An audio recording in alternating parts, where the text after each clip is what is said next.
Want to move your crypto from Gemini to your personal wallet? Here's the step-by-step. First, open your Gemini app or website and log in with the two-factor authentication enabled.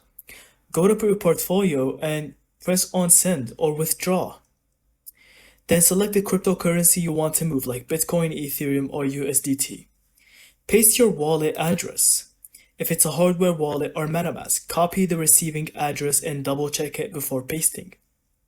Choose the amount you want to send. Make sure your account from the network fee. It's shown before you confirm. Select the right network, for example, Ethereum on Ethereum, USDT on ERC20 or TRC20, depending on your wallet support. Confirm the transaction with 2FA. Gemini will send a confirmation email or code you need to approve. Wait for the blockchain confirmations. It usually takes a few minutes, but can be longer depending on the network. And that's it.